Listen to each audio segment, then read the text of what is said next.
ختم نہیں ہو جاتا، آگے فؤاد اور قلب کا مقام آتا ہے، اور وہ ایسی شکل ہے جس میں نہ تو ریڈیو کچھ کر سکتا ہے، نہ وی سی آر کچھ کر سکتی ہے، نہ میں ہی کچھ کر سکتا ہوں، اسے آپ نے خود کرنا ہوگا۔ اسی لیے وہ اعراب کے جو قرآن کا پیغام سنتے بھی تھے، پیغام پہنچانے والے صلی اللہ علیہ وسلم کو دیکھتے بھی تھے، ان کے متعلق بھی یہ کہا کہ ان سے کہیے کہ ابھی یہ نہ کہے کہ ہم ایمان لے آئے ہیں، یہ یہی کہے کہ ہم نے اپنا سر جھکا دیا ہے۔ وَلَمَّا يَدْخُلِ الْإِيمَانُ فِي قُلُوبِكُمْ،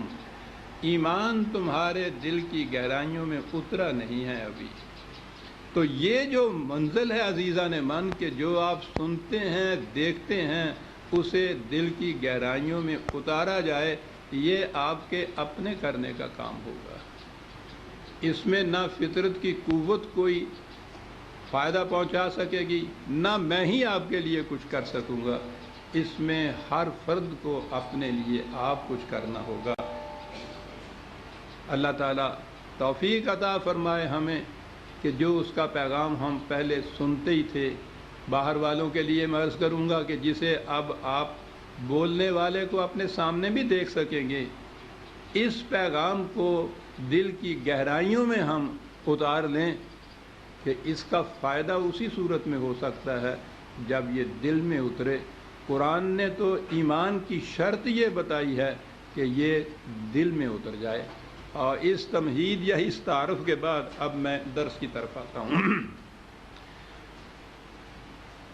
سابقہ درس میں بات یہ کہی گئی تھی کہ ان لوگوں کے سامنے جب ان حقائق کو پیش کیا جاتا ہے تو یہ اس سے انکار کرتے ہیں، سرکشی برتتے ہیں۔ ان سے کہا جاتا ہے کہ جو کچھ ہم کہہ رہے ہیں اگر اسے آپ تسلیم نہیں کرتے تو کوئی دلائل پیش کیجئے، ہاتھو برہانکم، کہ تم کیوں نہیں اسے تسلیم کرتے، دلیل کی روح سے، بصیرت کی روح سے، علم کی روح سے۔ لا برہان لہم، کہا دلائل تو ان کے پاس ہوتے نہیں، یہ ایک ہی بات کہتے ہیں، اور وہ یہ کہتے ہیں کہ انا وجدنا آباءنا علی امت و انا علی آثارہم مقتدون، ہم نہیں جانتے دلیل کیا اور برہان کیا، ہم نے اپنے آباء و اجداد کو ایک راستے پر چلتے ہوئے دیکھا ہے، ہم اسی راستے پر چلے جائیں گے، ہمارے نزدیک وہی راہ ثواب کی ہے، وہی راہ صحیح ہے، ہم کسی ایسی بات کو ماننے کے لیے تیار نہیں ہے جو اس راستے سے مختلف ہو جس پہ ہمارے اسلاف چلتے آ رہے ہیں۔ یعنی تقلید تھی جسے وہ پیش کرتے تھے کہ یہ ہے راستہ صحیح جس پہ ہم چلے آ رہے ہیں۔ اور قرآن کریم نے ایک مقام پہ نہیں، متعدد مقامات پر ان نہ ماننے والے کفار کا، مشرکین کا یہی جواب نقل کیا ہے کہ وہ کہتے یہ تھے کہ ہم تو اسلاف کے راستے پہ چلتے جائیں گے۔ اور میں نے عرض کیا تھا کہ دین جب مذہب کی شکل اختیار کر لیتا ہے تو اس میں نہ یہود کا اختصاص ہوتا ہے، نہ نصارہ کا، نہ مشرکین عرب کا، نہ کفار مجوس کا۔ جو قوم بھی دین کو مذہب کی سطح پہ لے آتی ہے اس کے پاس دلیل ہی یہ رہ جاتی ہے کہ ہم تو اپنے اسلاف کے مسلک پہ چلتے جائیں گے، جیسا کہ آج کل آپ دیکھ رہے ہیں خود مسلمانوں کے اندر کیا ہو رہا ہے۔ 1000 برس سے انہوں نے سمجھنا، سوچنا، قرآن پہ غور کرنا چھوڑ دیا، دلیل ایک ہی رہ گئی، اسلاف کا راستہ، سلف صالحین کی راہ، بس۔ یعنی قرآن کریم نے جو کچھ اس کے خلاف کہا ہے وہ ان کے نزدیک ان سے ہی متعلق تھا جو زمانہ نزول قرآن کریم میں مخاطب تھے، اور اس کے بعد یہ جتنا کچھ قرآن نے کہا ہے یہ سارے کا سارا منسوخ ہو چکا ہوا ہے، ختم ہو چکا ہوا ہے، ہمارے لیے نہیں ہے۔ قرآن کی کوئی بات بھی ان کے سامنے پیش کیجئے، یہ کہیں گے یہ یہودیوں کے متعلق آیا تھا، یہ عیسائیوں کے متعلق کہا گیا تھا، یہ مشرکین عرب کے متعلق آیا ہے، ہمارے متعلق صرف اتنا ہی ہے کہ جنت میں چلے جاؤ۔ قرآن کا کی ہر تعلیم، ہر بات، ہر واقعہ بھی، حتیٰ کہ تاریخی شواہد بھی جو اس نے پیش کی ہے عزیزان من، وہ اس لیے نہیں کہ کسی سابقہ اقوام کے متعلق وہ باتیں تھیں، یا صرف ان کے لیے تھیں جو قرآن کے اولی مخاطب تھے، یہ تو قیامت تک کے لیے ذکر للعالمین ہے، تمام اقوام عالم کے لیے، ہر زمانے کے لیے قرآن کی ہر بات کے اندر ایک رہنمائی ہے، ایک صداقت ہے۔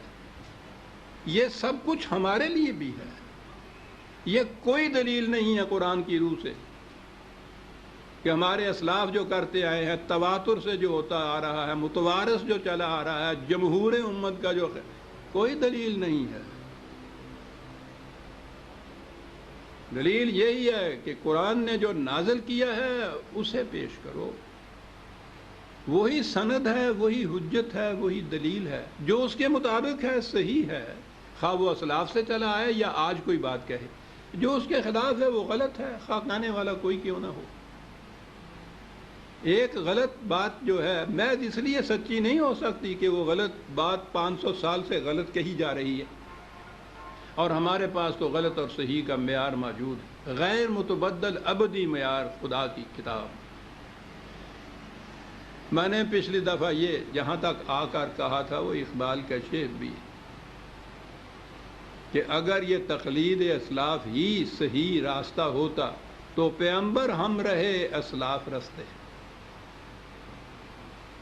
ہر پیغمبر نے آ کر جو پیغام دیا ہے وہ اس قوم کے اسلاف کے مسلک کے خلاف انقلاب تھا، انقلابی آواز تھی۔ خود پیغمبر کے بھی تو اسلاف تھے اپنے، وہ ان کے خلاف دعوت انقلاب دیتا تھا۔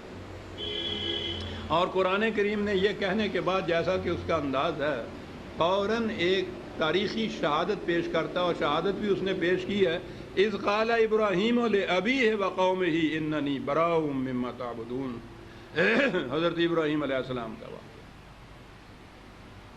اسلاف بھی کوئی دور کے نہیں تھے، ان کے خود اپنا باپ، اپنی قوم، وہاں کا بادشاہ بھی نمرود۔ کبھی فرصت ملے گی تو میں عرض کروں گا کہ یہ نمرود انسانیت کے لیے کیا بلا تھی۔ یہ اس کے پھیلائے ہوئے باطل کے عقائد اور مسالک، تصورات، اعتقادات ہیں جو ساری دنیا میں پھیلے ہوئے ہیں عزیزان من۔ عجیب شخصیت تھی، بابل اور نینوا کا کچھ علاقہ ہی ایسا تھا۔ بہرحال تو حضرت ابراہیم علیہ السلام نے کوئی بہت پرانے اسلاف کی راستے کی تردید یا ابطال نہیں کیا، باپ سے کہا، قوم سے کہا، اور قرآن یہی کچھ پیش کر رہا ہے کہ یہ کہہ رہے ہیں کہ ہم اپنے اسلاف پہ راستے پہ چل رہے ہیں، باقیوں کو چھوڑیے، یہود و نصارہ کو تو لیجئے، یہ ابراہیم علیہ السلام کو تو مانتے ہیں نا، تو یہ مانتے ہیں نا کہ ابراہیم نے اپنے باپ دادا کا مسلک اختیار نہیں کیا تھا بلکہ انہیں چیلنج دے دیا تھا، اور اختلاف کی کیفیت یہ تھی کہ انہوں نے انی براء مما تعبدون، نفرت کا اظہار کیا، سرکشی کا اظہار کیا، علیحدگی، قوم سے علیحدگی، باپ سے علیحدگی، ملک سے علیحدگی، دوسری جگہ چلے گئے ہیں، اسلاف کا راستہ اختیار نہیں کیا۔ کس طرح قرآن ایک تاریخی شہادت سے اپنے دعوے کے لیے دلیل بہم پہنچاتا ہے، الا الذی فطرنی فانہ سیہدین، میں صرف اس خدا کے سامنے جھکتا ہوں کہ جس نے مجھے پیدا کیا، اور وہی میری رہنمائی کرنے والا ہے۔ یہ اسلاف کے راستے رہنمائی نہیں کرنے والے، خدا کا بتایا ہوا راستہ ہی وہ راستہ ہے جو صحیح منزل مقصود تک پہنچا سکتا ہے۔ وَجَعَلَهَا كَلِمَةً بَاقِيَةً فِي عَقِبِهِ لَعَلَّهُمْ يَرْجِعُونَ، اور وہ بات ایسی قول ثابت تھی ابراہیم کی کہ اسے ہم نے اس کی ذریت میں بھی باقی رکھا۔